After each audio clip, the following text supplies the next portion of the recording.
Because of the censorship that has been imposed on discussion of social credit by the financial power going on 70 or 80 years now, not a large number of people have even heard the term.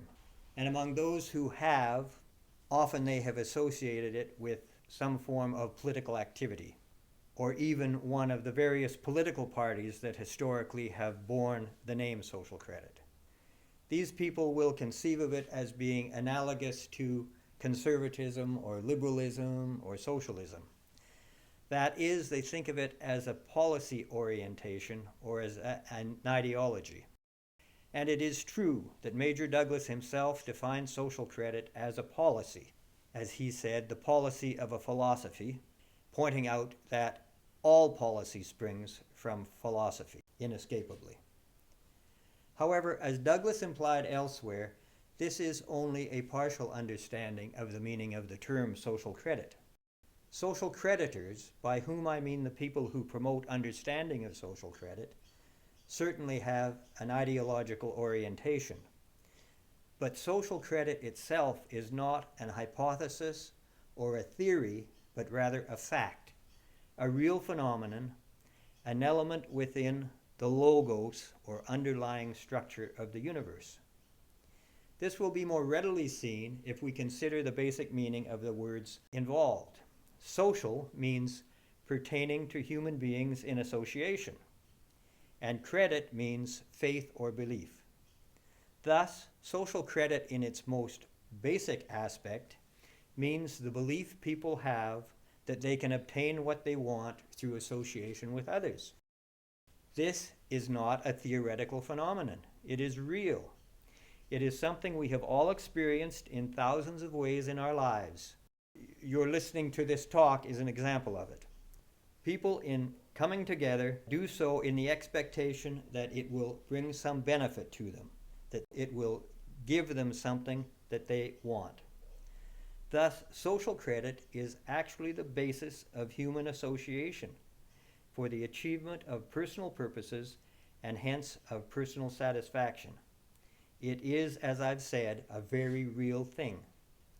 The normal motivation for people to participate in voluntary activities like joining a sports club, or a book club, or a knitting circle, or to take a more dramatic example, even getting married.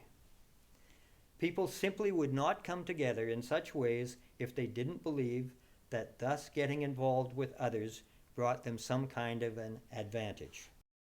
Because social credit understood in this way is patently real, it is possible to study it analytically as a phenomenon of human existence, human experience. Anyone listening to this talk is actually associating with me. His or her belief, possibly limited at this time, that he or she might derive benefit from what I am saying is itself a specific example of social credit. A conscious social creditor is thus a person who studies social credit in its manifestations for the purpose of improving its quality and consistency. That is, a person who endeavors to maximize the validity of the belief that people can get what they want through association. Because human association is continual and infinitely variable, social credit is a work for a lifetime.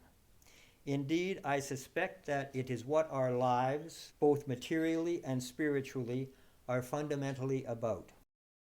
Looking for the social credit in everything we do, besides being endlessly engaging and educational, enlivens our curiosity about all things and hence greatly enriches our lives. The social credit emphasis on the primordial importance of unadulterated belief of keeping a single, undistracted eye on our objectives, on getting what we want for mutual benefit, is supported by the teaching of Christ, who said, "All things are possible to he who believes," and "If two of you shall agree on earth as touching anything they shall ask, it shall be done for them of my Father which is in heaven." Incidentally, the story of the campaign Major Douglas directed between the world wars, as chronicled in the contemporary publications of the British Social Credit Secretariat, provides a stirring example of the power of belief to achieve results against the most daunting odds. As this material has become available for all to read in recent times, thankfully to the good efforts of the Australian League of Rights website, it is well worth the effort of examination. Our associations occur in multiple levels of complexity, from simple friendship with another person to our connection to the whole of humanity. They are all distinct and potentially convey different sorts of profit to us. And we do have a connection with all of humanity, though not the one that those who would organize us into an amorphous, decultured mishmash by means of airy-fairy falsehoods backed up by uncompromising compulsion. Again, we know we have this universal connection because of the revelations of Christ, namely that we all have a common Heavenly Father who loves us and whom we are enjoined to emulate, and that we are to love everyone else, even enemies. That there is no compulsion with God, and that the only way to enter His kingdom is by choice. If we follow Christ's example, as He enjoined us to do, we won't run out looking for people to impose our love on, but in our everyday dealings with others, we are to be honest and fair in the hope that our example will be catching, be infectious, and will become a governing idea for a never-increasing number of people. However, acting in this way is not always easy when governmental policies in virtually every country are working to a program of divide and rule, generating social friction by having us constantly stepping on each other's toes and thereby damaging our social credit, our belief that together, all together, we can achieve results that we deem desirable. In recent years, the very concept of belief has come under attack. Faith is ridiculed as an obsolete phenomenon held only by foolish individuals. Yet it remains eternally true that faith, belief, underlies everything, good or bad, that people do. Indeed, nobody would even trouble to get up in the morning if they didn't believe that they had some reason to do so. Its potential for altering the course of society is why visionary faith, our social credit, has come under sustained attack in this time of relentless centralization of power in all areas, when the ability of individuals to choose or refuse one thing at a time without entailing dire implications for other aspects of their lives is subverted. Personally, I see the contemporary confusion about the importance of clarity and singleness of belief as being, in fact, the culmination of a very long-term and devious attack on human psychology and morale. The weakening of purpose resulting from contaminated belief used to be generally recognized and described by terms such as being conflicted or being in two minds about something.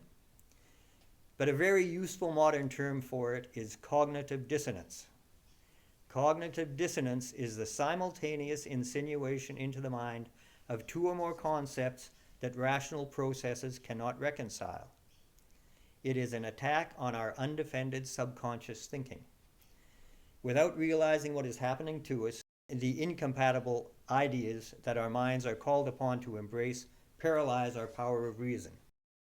Cognitive dissonance now constitutes a key aspect of what Major Douglas described as the hypnotization of society.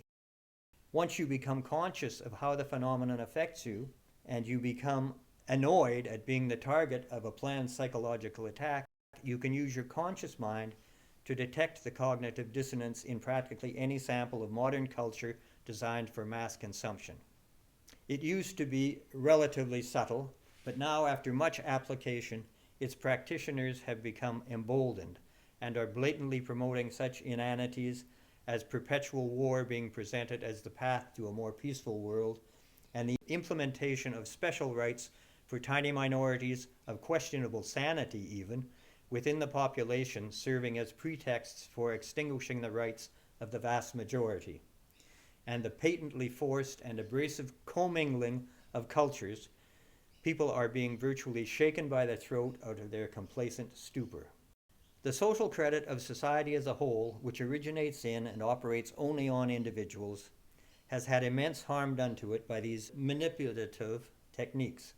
But now they are open for all to see who have some capacity for seeing, and the awakening has great potential for the revitalization of the faith that animates a successful society, by which I mean a society in which its members can achieve what they want, not what a coterie of bankers and social planners would have them be. I said at the outset that being real, social credit is something that can be studied and measured. What is the measure of social credit?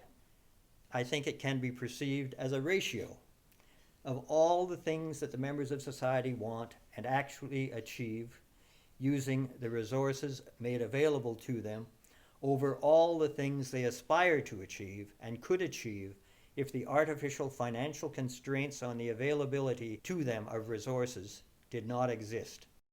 The vast number of elements comprehended by such a ratio makes it impractical to calculate, but reflecting on it, on its evident smallness, will throw open a window into economic reality.